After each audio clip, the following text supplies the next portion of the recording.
Hello, my friend. Today I will tell you another long-forgotten legend.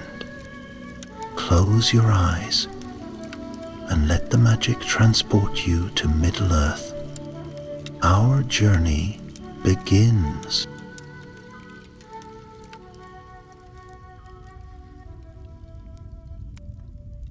The stars over Middle-earth gleamed like tiny silver lanterns, their soft radiance spilling across the sleeping land.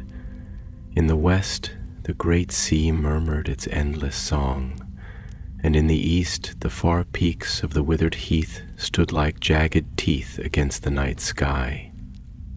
But in the quiet heart of Gondor, within the storied halls of Minas Tirith, an old parchment lay unfurled beneath flickering candlelight, its edges brittle with age, its surface etched with secrets long forgotten. Lord Arundel leaned forward, his sharp eyes tracing the delicate lines of the map before him. His hands, calloused from years of study and travel, trembled slightly as he ran his fingers over the faded ink. He had spent half his life chasing whispers, echoes of the past that others had dismissed as mere legend. But this was real. His chamber, high within the Tower of Ecdelion, was filled with books stacked haphazardly upon one another, their bindings cracked with age. Scrolls lay unfurled on every surface, detailing histories of the elder days, of lost cities and hidden forges, of ruins swallowed by time. And now, after years of searching, he had found it. The key to an unsolved mystery, one buried beneath centuries of dust and silence. A forge, not just any forge, but one born of the First Age, crafted in secret by the last of Morgoth's smiths. A place where fire had once burned black, where weapons of terrible power had been made, where the echoes of war still clung to the stone like old ghosts. If the stories were true, it lay hidden beneath the volcanic peaks of the withered heath, deep in the belly of the earth, where dragonfire once ruled. Arundel exhaled slowly, his mind racing. This was no fool's errand. If the forge still existed, it was a relic of an age best left buried. And yet the knowledge it held, the power it contained, could they afford to ignore it? If fell hands ever found their way to such a place, what darkness might be reforged? A knock at his door drew him from his thoughts. "Enter," he called, his voice steady despite the storm of thoughts raging within him. The heavy door creaked open, and a shadow slipped inside. A figure cloaked in dark traveler's garb, their hood drawn low over their face. Arundel recognized the lithe step, the quiet grace of movement before the hood was pulled back to reveal a woman's face, fair, but lined with the weight of long years. "Thalwyn," he murmured, a small smile touching his lips. "You came."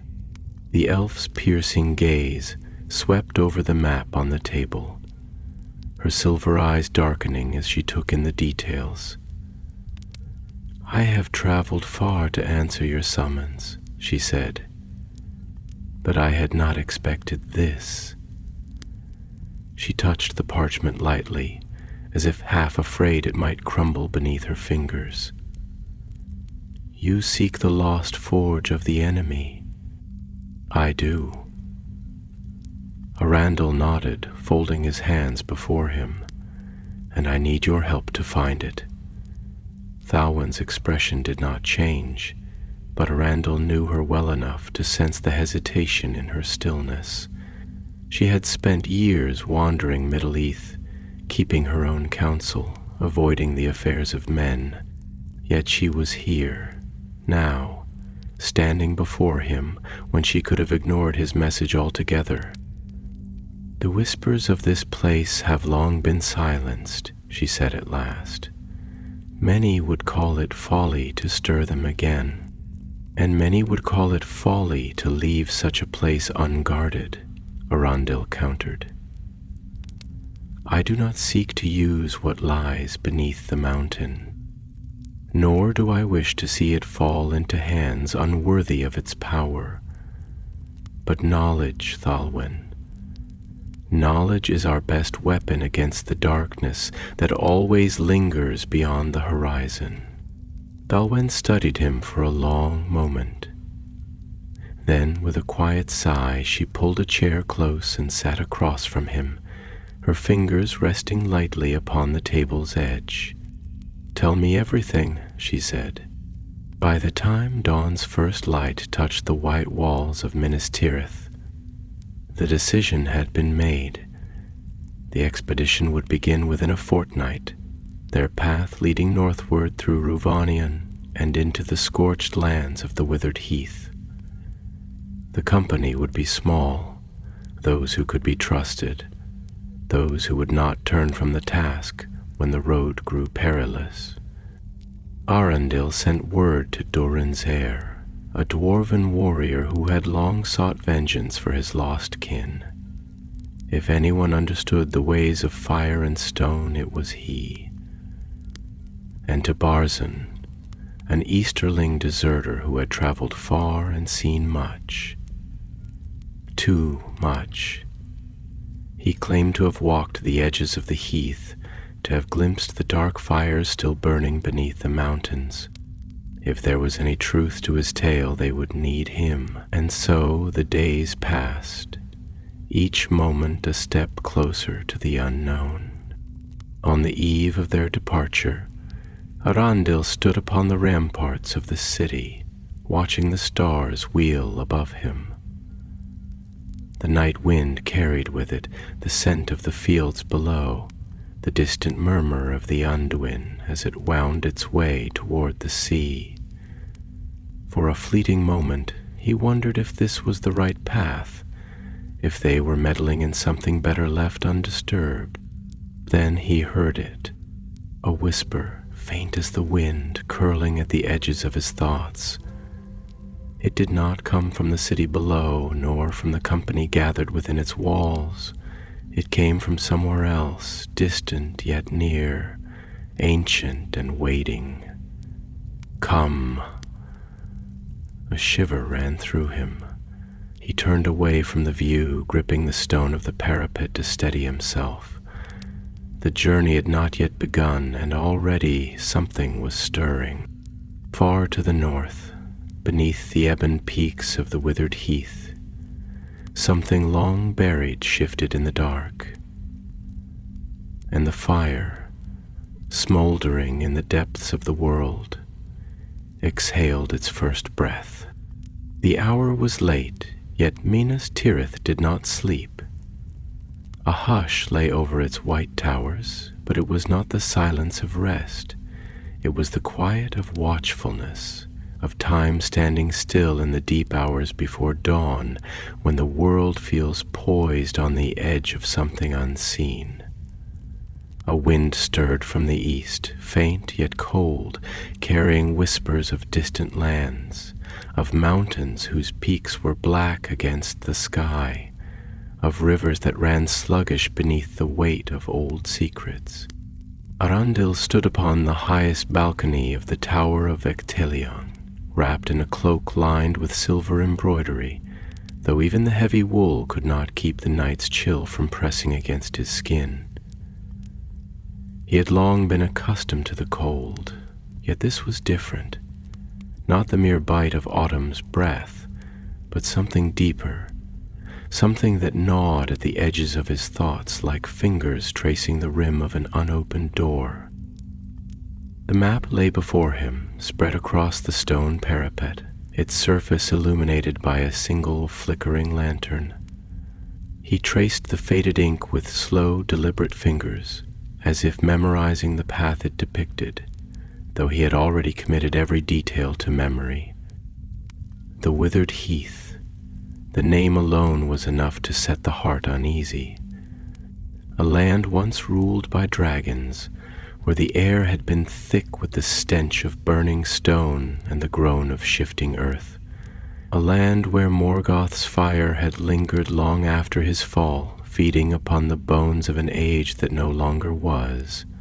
There, beneath the blackened peaks, lay the forge. He exhaled, a breath he had not realized he had been holding, and let his fingers still against the brittle parchment.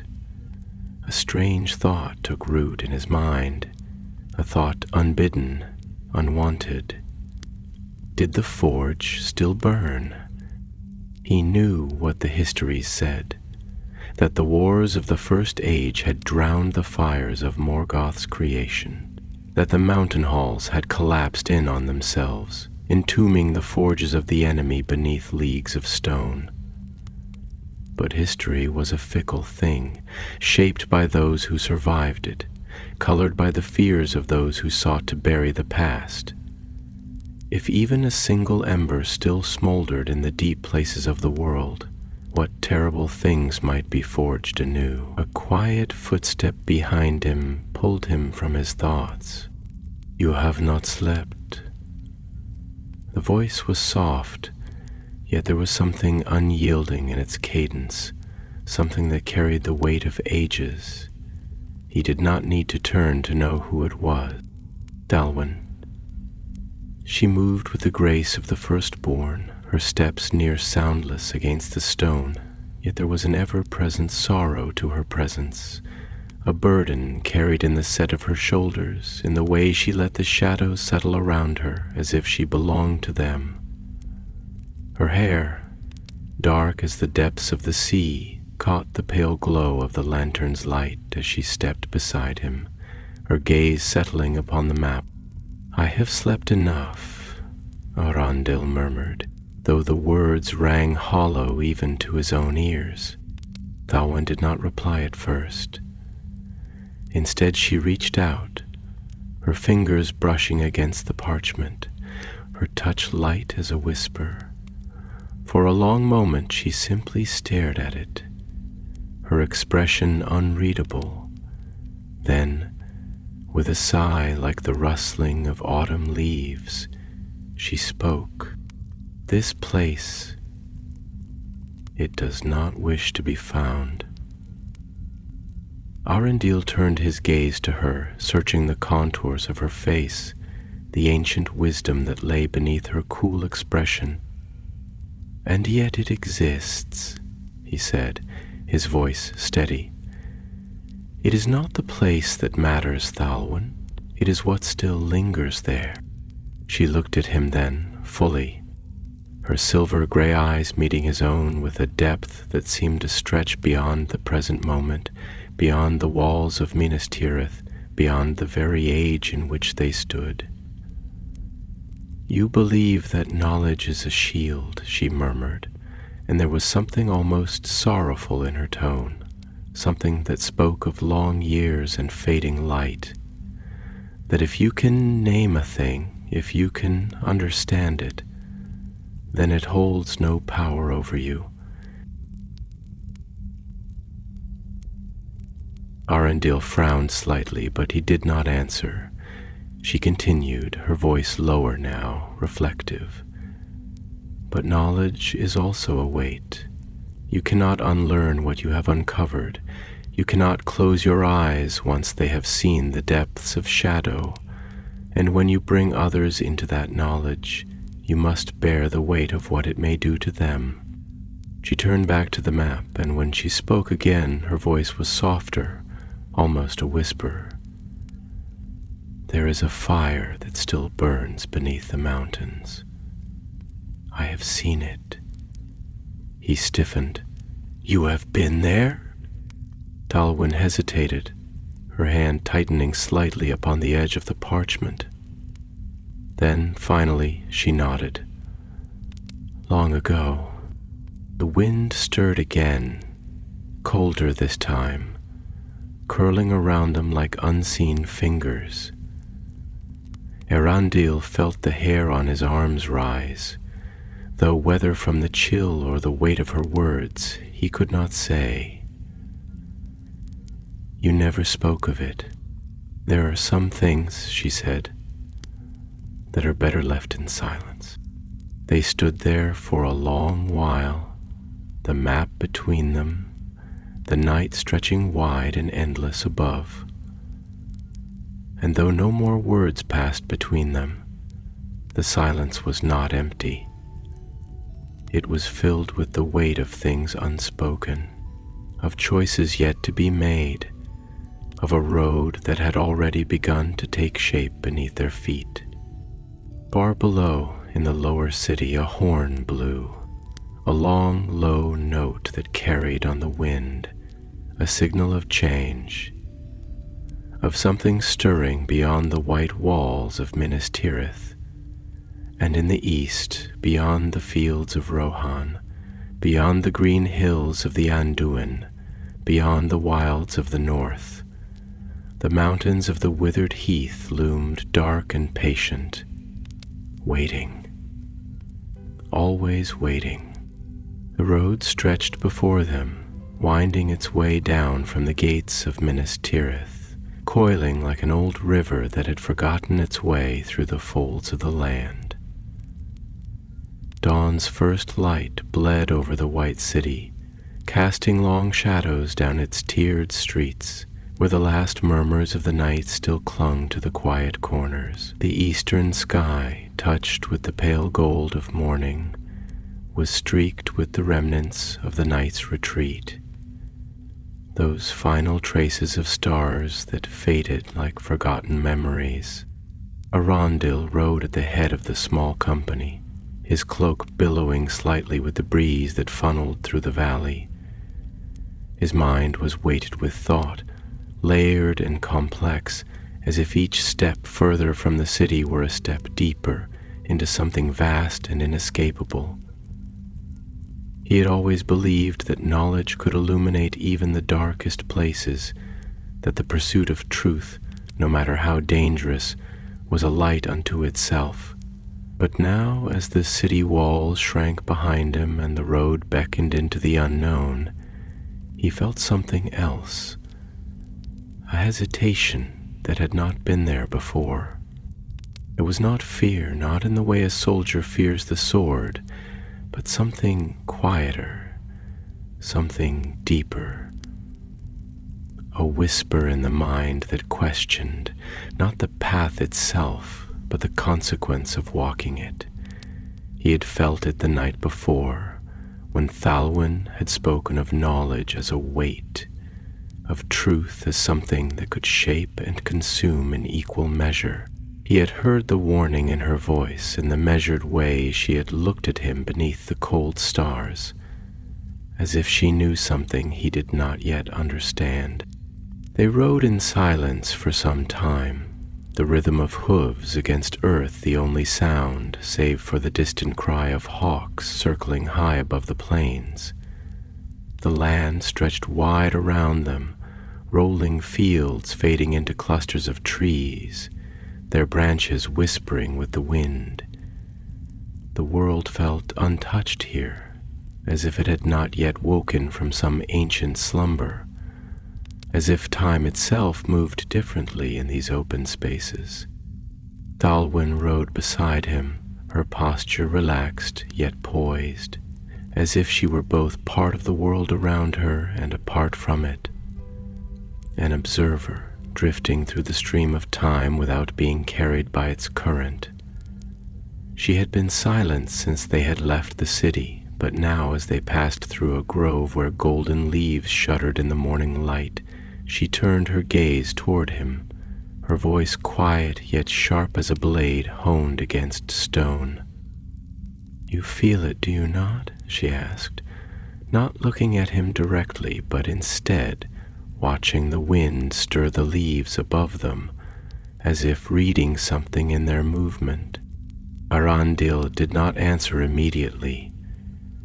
He followed her gaze, watching the branches shift and sway, their motion at once chaotic and strangely deliberate, as if the trees themselves whispered secrets to one another. When he spoke, his voice was slower than usual, as if he were considering each word before offering it to the air. "I feel something," he admitted, his brow furrowing slightly. "But I cannot name it. It is not fear, not doubt, but, something else." Thalwyn nodded, as if she had expected this answer. "It is the weight of a door half opened," she murmured. "A passage glimpsed but not yet crossed, the moment before certainty, when the air is thick with possibility, and yet the shape of things to come remains unseen." Erandil exhaled softly, letting the words settle around him like dust caught in sunlight. "You speak as if this path is already decided," he said, glancing at her now. "As if we are already bound to what lies ahead." Thalwain's expression remained unreadable, but there was something in her eyes, something distant, something vast, as if she had walked this road before, not in body, but in thought. "Perhaps we are," she said. "Or perhaps we are merely walking toward what was always waiting for us." The words sent a shiver through him, though he could not say why. He had always believed in choice, in the shaping of one's own destiny, and yet there was an undeniable truth to what she had said, a truth that lingered in the spaces between thought and feeling. The wind shifted then, carrying with it a scent, faint, distant, yet unmistakable, smoke. Not the comforting kind that rises from a hearth on a winter's eve, but something older, something raw, the scent of burned earth, of stone long exposed to heat, of fire that had not yet forgotten its hunger. Thalwyn tensed slightly beside him, her sharp senses attuned to things beyond the reach of mortal perception. Arundel, too, felt it, an unease that was not yet fear, but was close enough to it that his hand drifted toward the hilt of his sword, an old habit learned on the long roads of his past.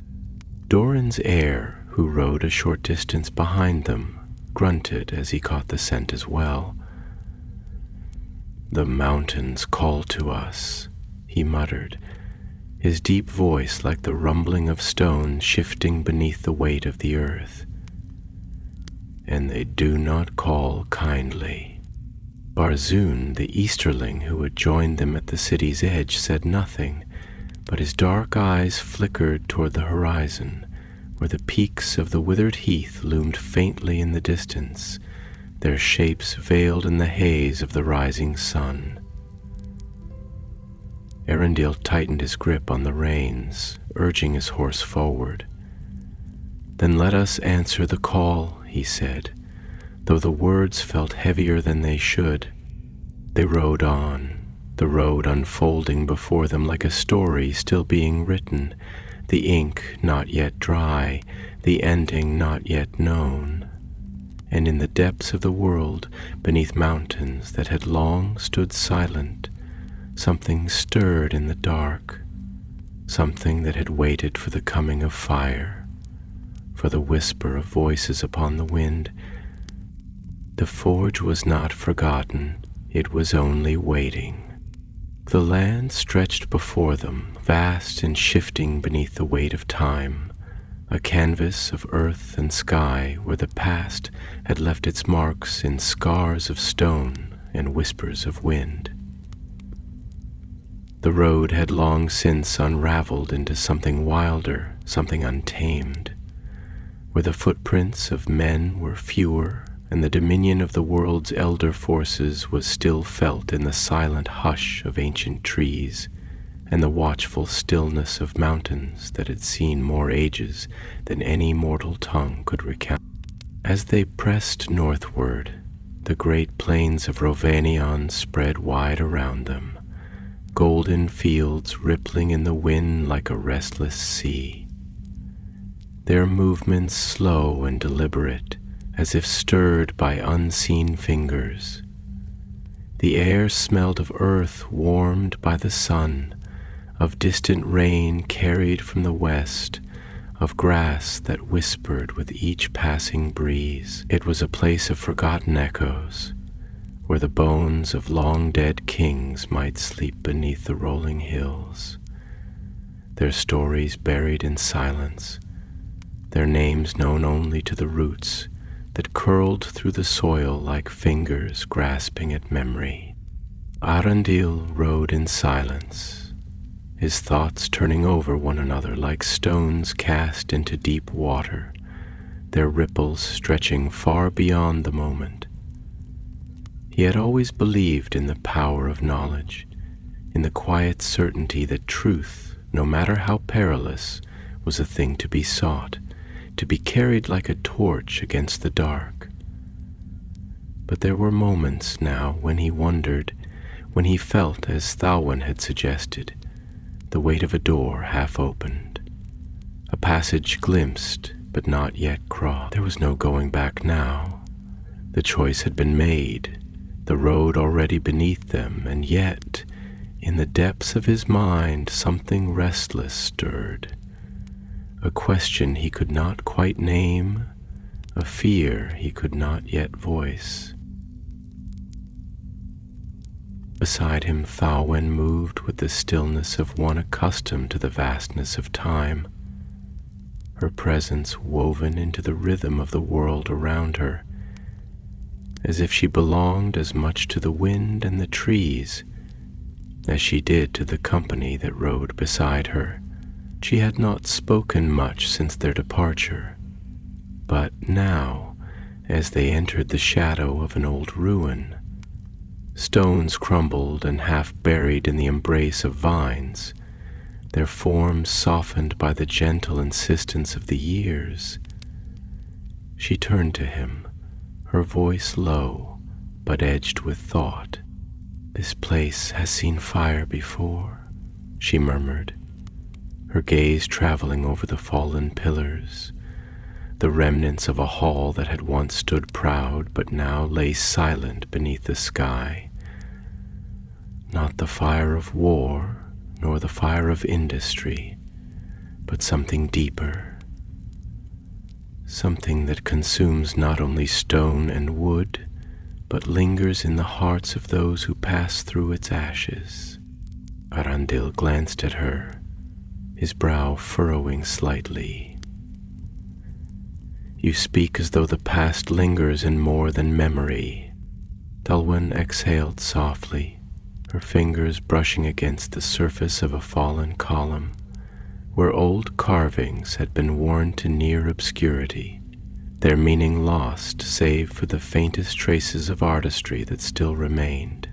"It does," she said after a moment, her voice touched with something almost wistful. "There are places where time does not move as we think it should, where the weight of what was is still felt in the air, in the way the wind moves through the trees, in the way the earth remembers the footsteps that have passed over it." Arundel studied her for a long moment, the way the light caught in her eyes, silver and sharp, the way she spoke not as one who theorized, but as one who knew. "And you have seen such places," he said quietly. She inclined her head slightly, though she did not look at him. "I have." There was something in her tone, something distant, something layered with thought unspoken, and for a moment he considered pressing further, asking what she had seen, what she had known, what memories she carried in the depths of herself that she had not yet shared. But there was hesitation in her, too, a reluctance that seemed not born of secrecy, but of something deeper. a knowledge that was too heavy, too shaped by sorrow, to be given easily. So instead he said, "Does the past ever truly fade?" Thalwyn turned her gaze to him then, and there was something knowing in her expression, something old and quiet. "It depends on who remembers it," she said, "and on who chooses to forget." The wind stirred then, carrying the scent of dry earth and distant wood smoke, and as the company passed through the ruins, their shadows stretched long against the stones, moving as silent phantoms through the remains of what had once been. Behind them, Durin's heir rode with a steady patience, his keen dwarven eyes studying the land, ever watchful, ever measuring. He had said little since they had left Minas Tirith, but now, as they neared a place where the land began to shift, where the green of Ravanion gave way to something starker, something harsher, he spoke, his voice like the deep echo of the mountains themselves. "We are drawing close," he said, his gaze fixed ahead, where the distant peaks of the withered heath rose against the sky like jagged teeth, their forms wreathed in the faintest wisps of smoke that curled from unseen vents, the breath of something that had never truly died. "I can feel it in the stone beneath us. The bones of the earth change here. The weight of them is different, as if something older than the mountains themselves lies beneath, waiting." Barzun, who had kept to himself for much of the journey, riding at the rear of the company like a man who was both part of a thing and yet always separate, looked toward the horizon, his dark eyes narrowing slightly. "You speak of the mountain as though it breathes," he said, his voice touched with something unreadable, something like memory or perhaps warning. Durin's heir did not look at him, but his fingers tightened briefly on the reins. "All things that have known fire remember it," he said, "even the stone." Barzun was silent for a moment, then exhaled through his nose, shaking his head slightly. "Then let us hope the mountain does not choose to wake while we walk upon its skin." The words lingered between them, spoken half in jest, yet with something else beneath them, something unspoken, something neither of them wished to name. The land changed as they rode on, the green of the fields giving way to stretches of earth that had been scorched and cooled again, darkened stone rising in jagged formations where once there had been rivers of molten rock. The withered heath loomed now, no longer distant, no longer a shape on the horizon, but a presence that could be felt, a weight in the air, a taste in the breath, like embers long since extinguished, yet never truly cold. And in the heart of it, deep beneath the mountains where the fire had once lived, something stirred, something ancient and waiting, a forge that had never gone dark, a heat that had never died, a shadow not yet seen but already moving. The land had changed. It was no gradual transition, no slow unfolding of the world's will, but something stark and abrupt, as though the earth itself had drawn a sharp breath and held it, waiting. The golden fields of Ravanion were gone, left behind like a dream, forgotten upon waking. The air no longer carried the scent of rain or growing things, no longer whispered with the soft murmur of leaves stirred by gentle wind. Here the wind howled, hollow and dry, carrying only the memory of heat, the distant echoes of fire long spent, but never truly gone. The withered heath loomed before them, a vast expanse of blackened rock and scorched earth, where the bones of mountains jutted skyward like the ribs of some long-dead beast. The peaks stood dark against the gray sky, their silhouettes jagged and broken, veiled in tendrils of mist that curled like breath rising from a slumbering mouth. Beneath them the ground stretched wide and empty, cracked and seamed with veins of cooled lava, the remnants of an age when dragons had ruled this place, their fire carving deep scars into the flesh of the world. Arundel felt it before he fully understood it, a weight pressing against his thoughts, a silence that was not merely the absence of sound, but something deeper, something waiting.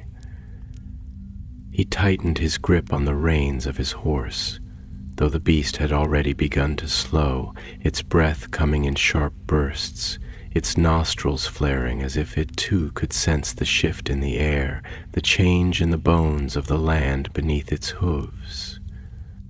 Thalwen had said little for some time, but now, as they passed beneath the shadow of the first great ridge, she turned her head slightly, her silver eyes tracing the contours of the world around them, as if she were listening to something beyond the reach of mortal ears.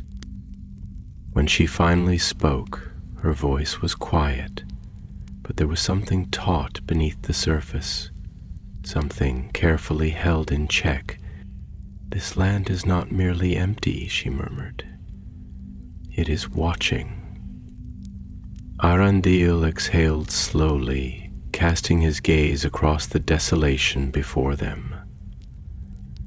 "You speak as though it is alive." Talwyn's fingers tightened slightly on the reins, her expression unreadable. "Not alive," she said after a long pause, "but not dead either. Some places do not belong entirely to the past.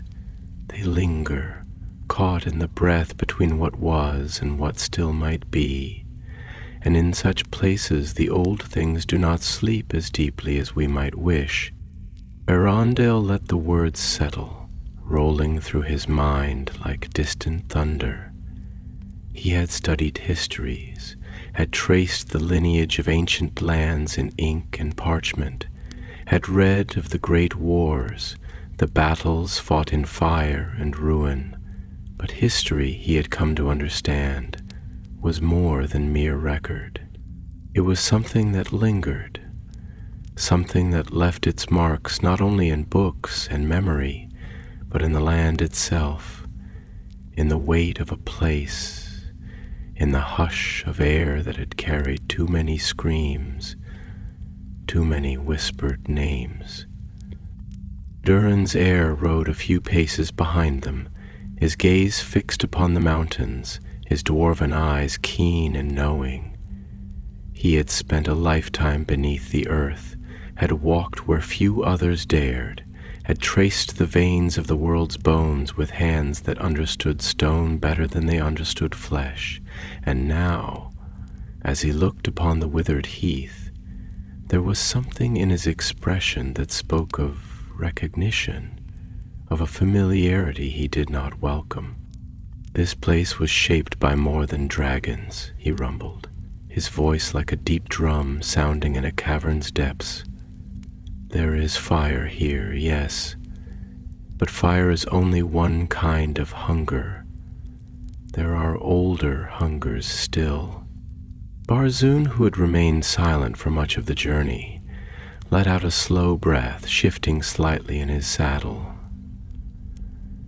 "You speak as if the earth itself remembers what was done to it," he said, though his tone carried no disbelief, only wariness, the guarded resignation of a man who had seen enough to know that the world held more than it revealed.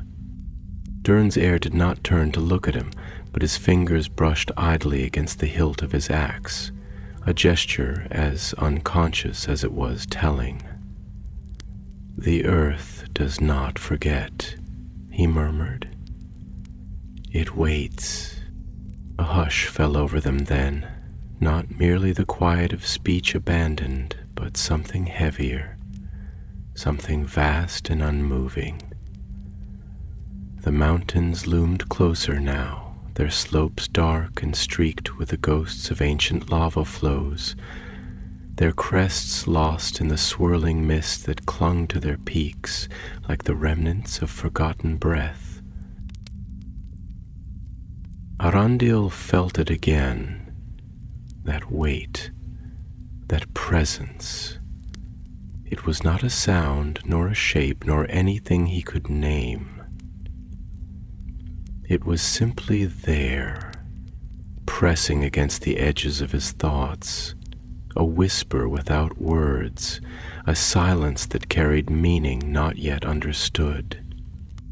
Dalwyn's voice, when it came again, was soft, but it carried through the air like the turning of a great page, like the shifting of something that had lain undisturbed for too long.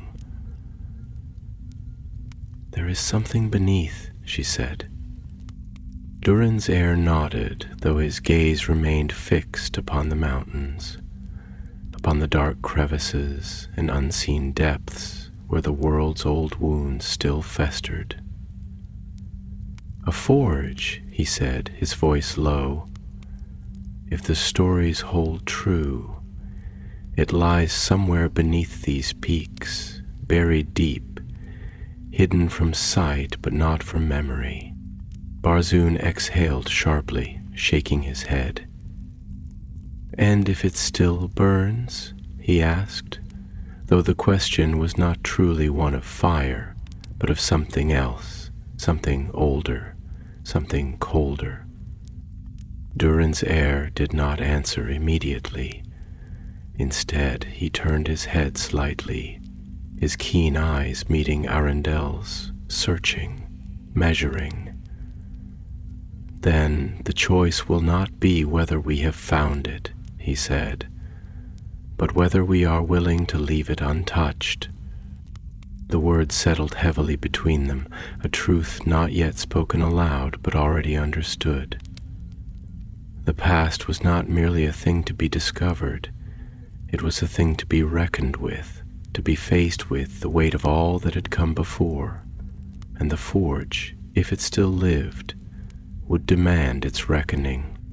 The wind rose, curling around them in a breath of warmth that did not belong in a place where no fire burned.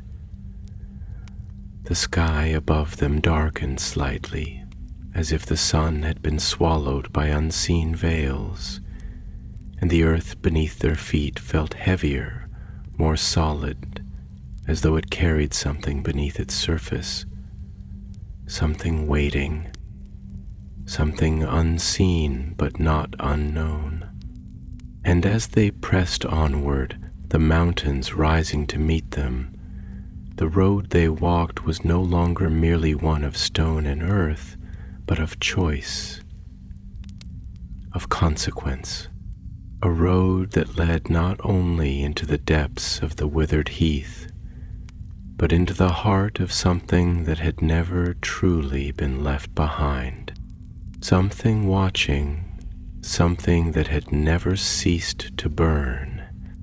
The sky had darkened with a slow, creeping inevitability, the clouds coiling overhead in thickening layers, not yet storm-born, but pregnant with the weight of something gathering, something unseen yet palpable in the very air.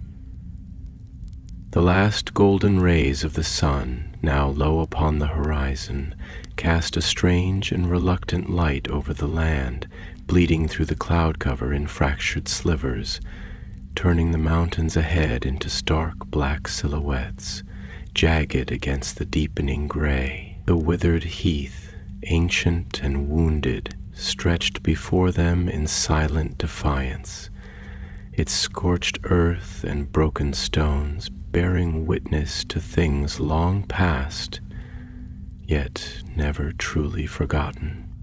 Arundel could feel it in his bones now, a weight pressing upon him that had nothing to do with fatigue, nothing to do with the long miles behind them or the distance yet to go. It was a quiet, relentless pressure, like the hush before a storm, like the moment before a blade is drawn. The land here was not dead. No, it was something far worse.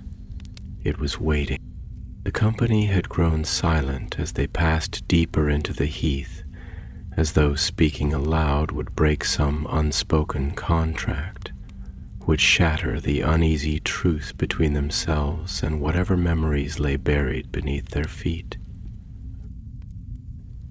The wind had died to nothing, the air unnaturally still, as though even the world itself was holding its breath. At last it was Thalwyn who spoke, her voice quiet, but carrying in the heavy hush that surrounded them, her silver-gray eyes tracing the contours of the land as though searching for something just beyond sight. "This place does not forget," she murmured, her tone one of reflection rather than mere observation. "It holds on to the past as a tree clings to the last of its autumn leaves, refusing to release them even when winter has long since come." Arundel glanced at her, watching the way she kept her fingers loose on the reins, the way she breathed evenly, steadily, as if deliberately measured. "You feel it too, then," he said, though it was not truly a question. Dalwyn's gaze flickered to him, then back to the road ahead, her expression unreadable in the fading light. "How could I not?" she said, her voice carrying the weight of ages. "There is something beneath us, something vast and old, something that does not slumber as deeply as it should. It is as though the very earth here listens, as though it remembers the voices that once walked upon it, the oaths sworn in fire and shadow, the deeds done in the name of things both great and terrible." There was something in the way she spoke, something distant yet personal, as though she was not merely recounting history, but recalling something she had once known, once felt, perhaps even once feared. Arundel turned his gaze back to the road, though the word road felt ill-fitting now. There was no true path here, no clear trail through the blackened earth, only a direction, a course charted by instinct and by the whisper of something unseen. He let the silence stretch between them for a moment before speaking again, his voice lower now, more thoughtful. "Do you believe the past can ever truly be buried?" he asked. "Not just forgotten, not just set aside, but buried so deeply that it ceases to have power over those who come after?" Tolkien was silent for a long moment, and when she answered, her words were slow, deliberate. "No," she said, "I do not. The past is not a thing that can be discarded like a broken blade.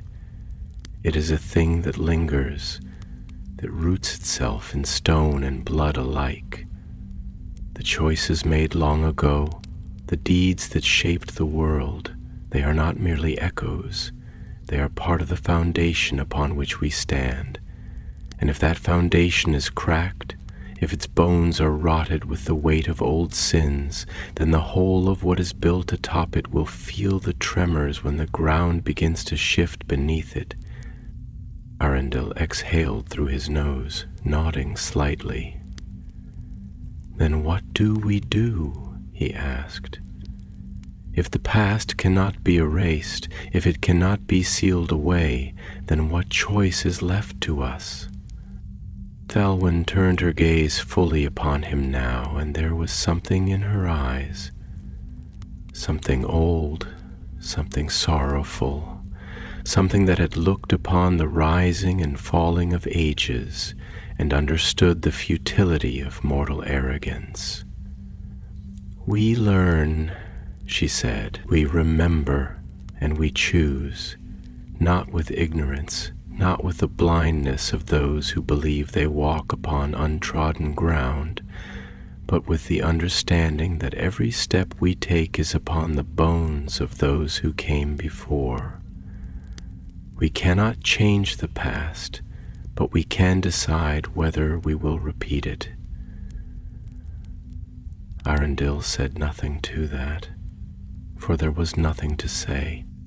Behind them, Durin's heir rode with his gaze fixed upon the horizon, his broad fingers tightening briefly upon the hilt of his axe before releasing once more. He had been listening, as he always did, though he rarely spoke unless there was something worth saying. Now, as the land grew harsher, as the scent of sulfur and stone thickened in the air, he finally broke his silence, his deep voice rumbling like distant thunder. "You speak of the past as though it is something separate," he said, "something to be observed, studied, learned from. But for some of us, the past is not behind. It is a shadow that walks beside us, that breathes in the same air we do, that waits with the patience of stone for the moment when it will claim what is owed." Barzun, who had remained at the rear, listening but unreadable, let out a slow breath. "And do you believe you owe something to the past, dwarf?" he asked. His tone careful, measured. Durin's heir did not look at him, his gaze still fixed upon the blackened mountains ahead. "Aye," he said, "and I mean to settle that debt."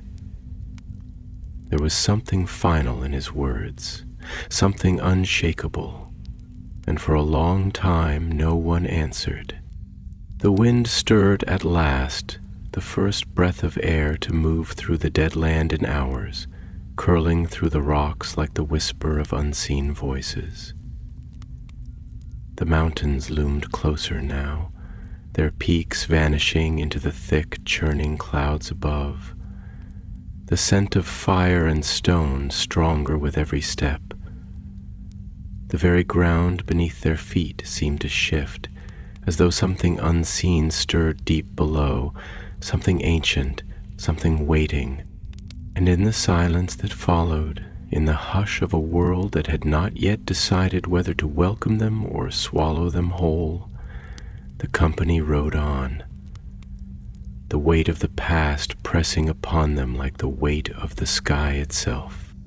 And deep in the heart of the mountains, where no light had shone for an age, the forge that had never gone cold waited for those who would come to claim its fire.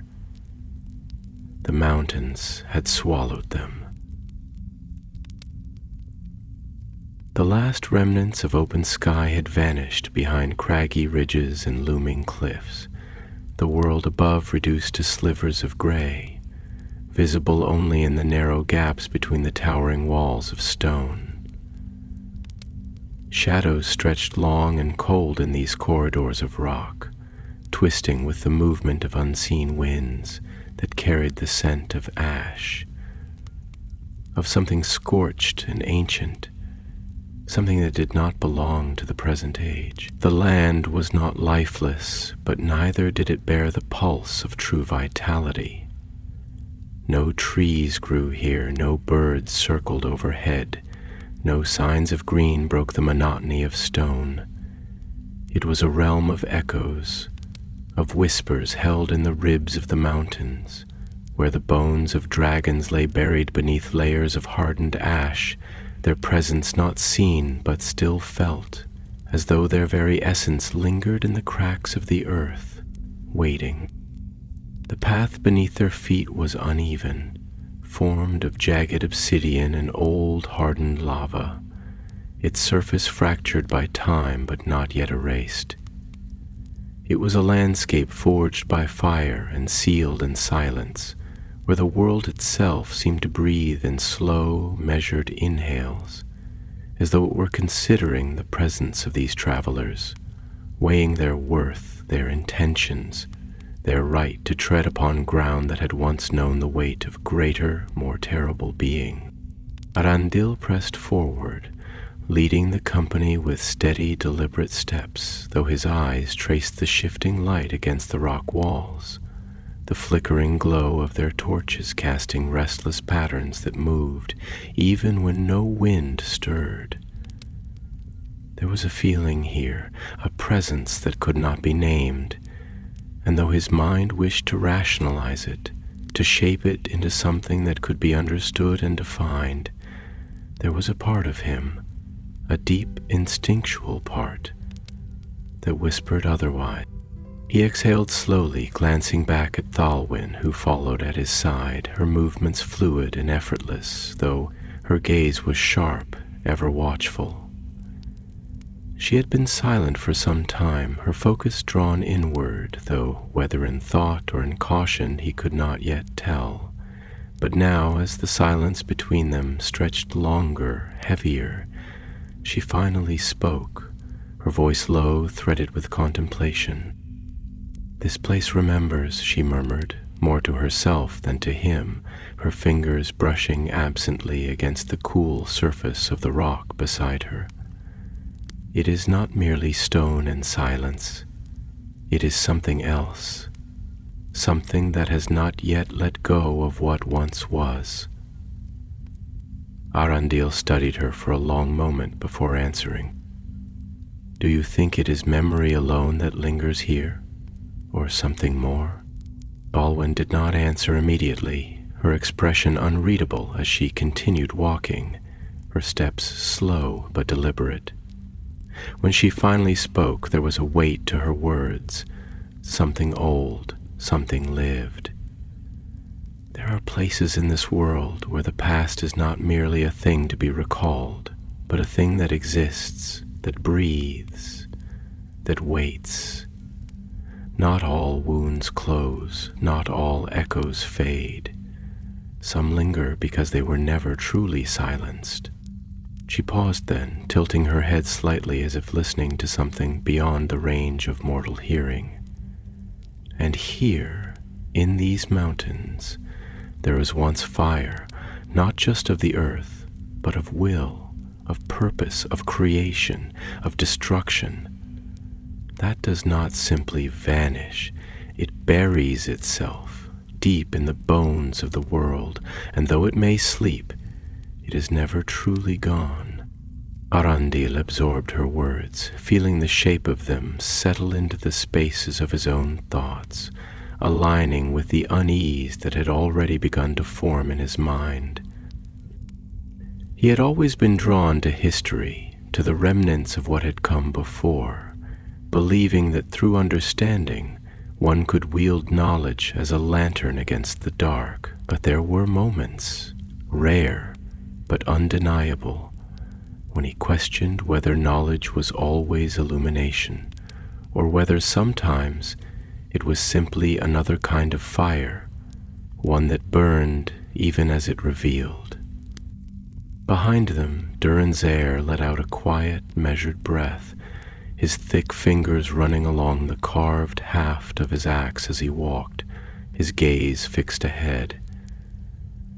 "I do not like this stillness," he muttered, though his voice lacked the usual gruffness of mere complaint. "It is the quiet of something waiting, like an old hall abandoned, yet never truly empty."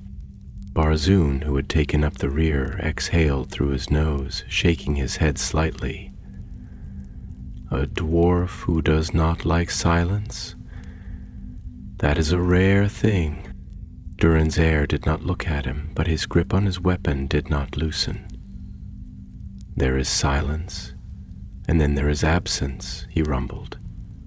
"One is the space between words, the hush of halls deep beneath the stone, the peace of knowing that time moves slowly in the dark. The other is a void, an emptiness where something once was but is no longer, and yet still lingers, unseen. And this place," he gestured toward the narrow canyon walls, the looming dark that lay ahead, "is not the former." Barzoon studied him for a moment, then nodded, as if conceding something unspoken. "No," he said quietly, "it is not."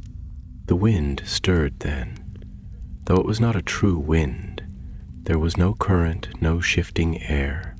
It was something else, something less physical and more felt, a movement in the bones, a pressure at the edge of thought, a whispering presence that was not sound, but rather the sensation of sound, of something just beyond the range of perception. The company halted, as if by some unspoken agreement, each of them listening in their own way, not just with their ears, but with the senses that could not be named, the instincts that lived beneath logic, beneath understanding. And then, in the distance, faint but undeniable, came the sound of something shifting. A deep, slow groan, as of stone moving against stone, as of something ancient stirring in its slumber. Durinzer exhaled sharply, his jaw tightening, his stance shifting ever so slightly into one of readiness. "The mountain breathes," he murmured. Thalwyn's gaze darkened. "No," she corrected, her voice barely above a whisper. "The mountain listens." A moment stretched long between them, thick with unspoken tension. And then, without another word, they continued forward, deeper into the shadowed pass, where the light of their torches flickered against the walls like small, trembling flames against the vastness of night. And in the heart of the mountain, in the place where fire had once lived, something old and waiting stirred beneath the weight of time, its breath slow, its presence unseen, its purpose not yet revealed. The world had narrowed to stone and shadow, to the measured rhythm of footfalls against uneven rock, to the flickering light of torches casting trembling shapes against the canyon walls. There was no longer sky above them, only the jagged ceiling of a deep and ancient passage, a wound carved into the flesh of the mountains, a tunnel where the earth pressed close, and closing them in its silence. The deeper they went, the heavier the air became, thick with the scent of old ash, of fire long extinguished but never truly forgotten. The very walls bore witness to the past, their surfaces marked with veins of blackened stone, streaks of red and gold where molten rock had once flowed like rivers of light. In places the rock was smooth, glass-like, polished by heat so intense that it had fused into something almost living, something that gleamed dully beneath the touch of firelight, as though it had not yet fully cooled. Arundel moved with careful steps, his fingers tracing the map in his mind, measuring distance not in miles but in memory, in the weight of lore long studied and half suspected. The accounts of this place had been fragmented, scattered across ages like pieces of a shattered mosaic. Yet the echoes of truth had remained. There had been a forge here once, a place where the craft of Morgoth's last servants had been honed to a terrible edge, where steel had been twisted to cruel purpose, where the fires had burned not just with the heat of the earth, but with something darker, something that had been fed with more than mere fuel. It should not exist still, and yet he could feel it, a presence, a hum in the stone, a vibration too deep to be truly heard, but felt in the marrow, as though the very bones of the mountain carried the memory of flame. Waiting. Thalwyn walked beside him, silent, her sharp gaze sweeping the tunnel ahead, her steps light despite the weight of thought that pressed upon her. She had spoken little in the last hour, but there was something in the way she carried herself that told him she was listening. To the stone, to the air, to something just beyond the reach of words. At last she broke the silence, her voice low, measured. There are places in this world where time does not move as we think it should. Places where the past lingers, not as mere memory, but as something closer to waking. This is one of them. Arundel turned his head slightly, glancing at her in the dim light. You have seen such places before? She did not answer at once, and when she did, her voice carried an old weight, a careful hesitation.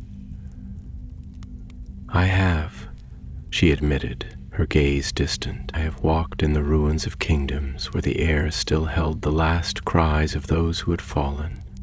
I have stood beneath trees whose roots remembered the tread of feet that have not walked the world for an age. And I have entered halls where the very stones seemed to grieve, where the walls had listened for so long that they had begun to whisper back.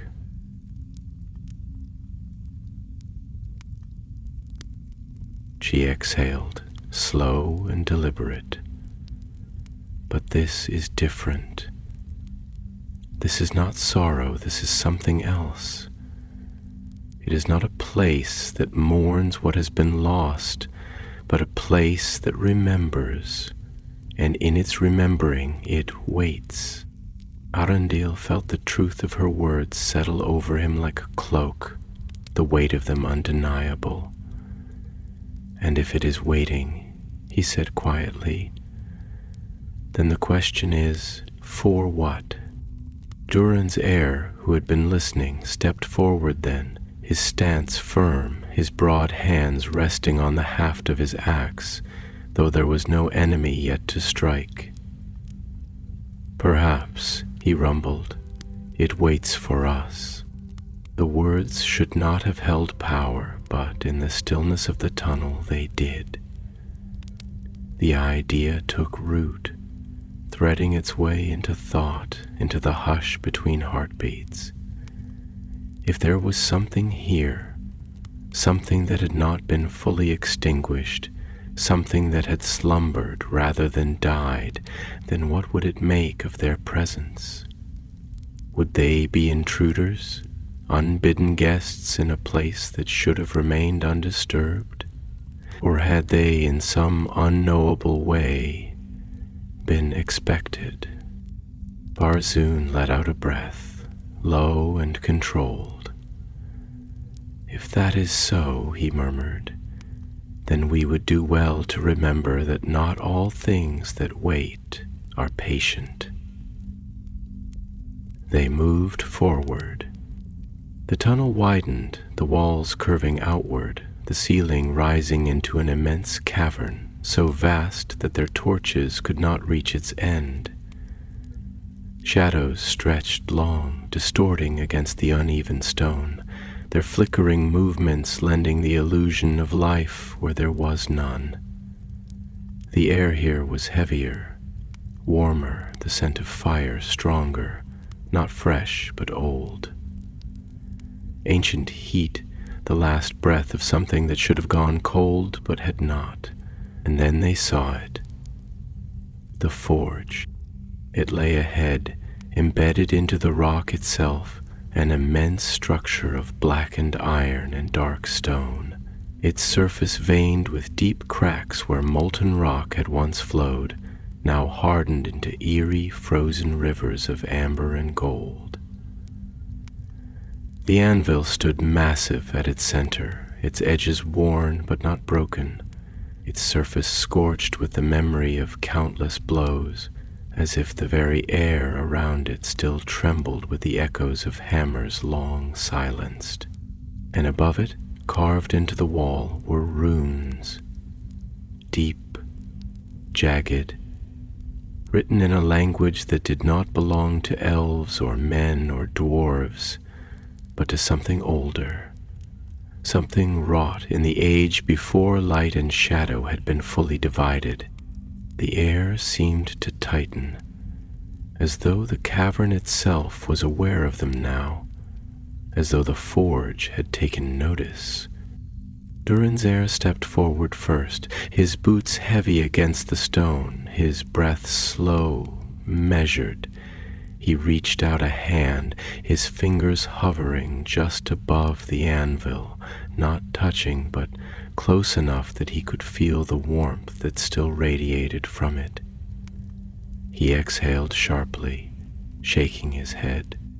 It should not be warm. Dalwyn's gaze flickered across the cavern, her expression unreadable. And yet it is. Arundel swallowed, his throat dry. There was something here, something beyond reason, beyond understanding. The forge should have been nothing more than ruin, a relic of a lost age, a place where the fires had long since died. But standing here beneath the weight of stone and silence, beneath the lingering warmth of something that should not still burn, he knew with certainty the fire had never gone out, it had only been waiting. And now it had been found. The silence of the forge was not empty.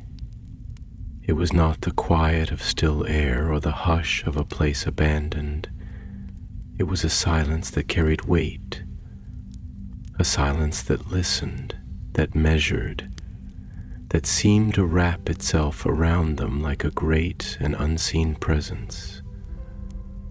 It was the silence of expectation. Arundel stood motionless, his breath shallow, his pulse a steady drumbeat in his ears, though he could not say if it was fear that gripped him or something deeper, something that had no name. His eyes traced the contours of the cavern, the massive anvil before him, the frozen rivers of molten gold and iron that veined the walls like the petrified arteries of some long-dead giant. But the forge was not dead. The warmth that still bled from the stone was not the residual heat of an ember slowly cooling, not the last whisper of something that had once burned bright and hot. It was the breath of something that had never fully gone cold. The anvil itself was a thing of ancient craft, wrought not by elves nor dwarves nor men, but by hands that had shaped the dark places of the world, hands that had once served a will greater and more terrible than their own. Its surface was blackened, but not with rust or decay, not with the wear of time. It was seared with the touch of fire that had burned not only with heat, but with purpose, with malice, with creation twisted into something cruel and hungry. And the runes, deep, jagged inscriptions gouged into the stone walls above the forge, spoke of that purpose in a language that did not belong to this age. Thalwyn's fingers hovered over the markings, her expression unreadable, her silver-gray eyes narrowed with thought, with memory, with something that lay just beyond her grasp. She did not touch the stone, but she traced the shapes in the air, as though trying to summon meaning from something long buried.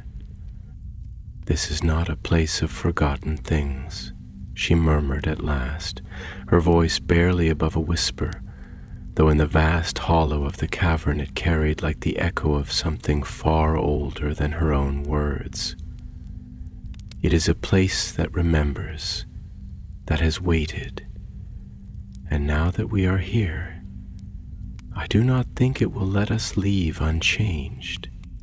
Arundel turned his gaze toward her, watching the way she held herself, the way her shoulders were taut with something that was neither fear nor caution, but something more complex, something layered, as though she stood at the edge of an abyss, staring into it, knowing that it stared back. "You speak as if the place itself has a will," he said, though the longer he stood within these walls, the less sure he was that such a thought was mere superstition. Thalwyn exhaled slowly, her fingers falling to her sides, but her gaze did not leave the runes. "Some places are shaped by the will of those who forged them," she said. "Some places bear the imprint of what was done within them, and that imprint lingers like the ghost of a hand upon a blade long after it has been set down." She turned to him then, her expression shadowed, though not by the torchlight. "But this is something more. This is not just a mark left upon the stone by those who once stood here. It is something still present, something waiting, something that has not yet decided what it will make of us." Durin's heir had been silent for some time, but now he stepped forward, his gaze fixed upon the anvil, his thick fingers tightening upon the haft of his axe. "There is still power here," he said, his deep voice like the rumbling of distant thunder. "The stone feels it, the iron feels it, even the air carries it." He turned his head slightly, glancing at Arundel. "And if there is power, there is purpose. Power does not linger without cause. It does not wait unless it expects to be used." Barzoon let out a slow breath, his dark eyes scanning the cavern with the careful wariness of a man who had seen enough in his life to know when something was beyond his understanding. "If this place still holds power," he murmured, "then the question is, whose hands does it belong to now?" Arundel felt a slow chill coil through him, though the air here was warm, laced with the breath of heat that had not yet faded. He did not answer, because he did not know. For a long moment none of them spoke. The cavern held them in its grasp, watching, waiting.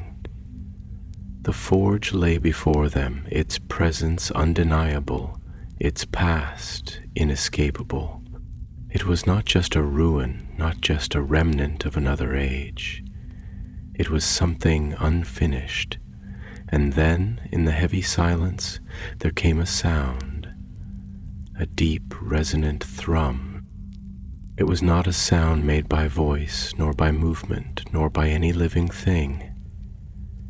It was the sound of something vast stirring in the bones of the earth, the sound of the mountain itself breathing, a vibration that shuddered through the stone, through their feet, through their very blood. The anvil, black and ancient, was trembling. A pulse of heat rippled outward from it, faint but unmistakable, like the first exhalation of a fire that had only just begun to wake. The runes on the wall flickered as if something unseen had passed over them, stirring them from a long slumber. Durin's heir inhaled sharply, his knuckles whitening against the haft of his weapon. "The fire still lives." Arundel took a step closer, though every instinct screamed at him to step back. His heartbeat thundered in his ears, but he did not retreat. He had come too far for that. "If it still lives," he said, his voice quiet, steady, "then we must decide whether it should." The air was thick now, heavy with something unspoken, with a choice not yet made. The forge was no longer a thing of the past. It had been waiting, and now it had been found.